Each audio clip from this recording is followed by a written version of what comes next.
So we're going to be doing an abdominal assessment.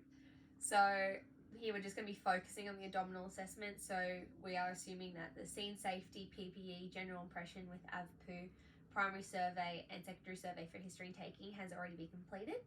So for our abdominal assessment, we're going to make sure the patient is in a comfortable position, and we're going to inspect the abdominal region, getting consent from the patient to expose them before we do so. So can I inspect your abdomen? Yes. Exposing any clothes that might be present. Here I'd be looking for any abdominal red flags. This could include hernias, scars, pulsatile masses, feeding tubes, and bruising, or anything else that might be of concern.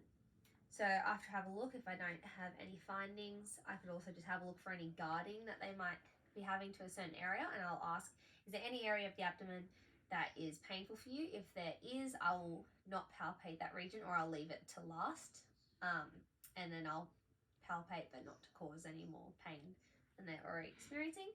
So after here, I'll go into my auscultation, which I'll use with my stethoscope, which we'll have at rest school.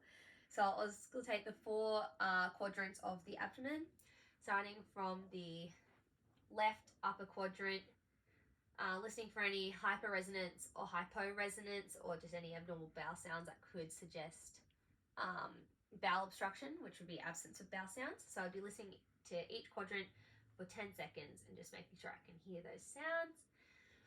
Moving from there, I would palpate.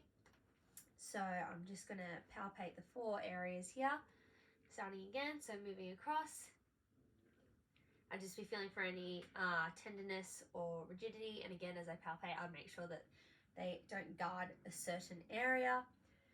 And I could also ask at this point if they have any referred pain in the groin or in the shoulder region. From here, I'd move on to percussion, just hearing for any abnormal resonance in any area of the abdomen. So moving on from there, I would then perform any additional tests that need to be done if I'm suspicious of any abdominal conditions. So these tests could include rebound tenderness, which you would palpate a region of the abdomen, and if they felt pain upon the release of palpation of the pressure, then that could be suggestive of peritonitis. I would also do Rosving's test if I was suspicious of appendicitis, where I would palpate the left lower quadrant, and if pain is felt in the right lower quadrant, then that would be an indication for appendicitis. Or Murphy's test, which I would palpate the upper right quadrant near the rib cage. If pain is felt, that could be suspicious of cholecystitis. Other than that, I'd ask the patient if they needed anything else, and I would ensure patient modesty by covering them back up if our abdominal test was to be concluded. And that's it.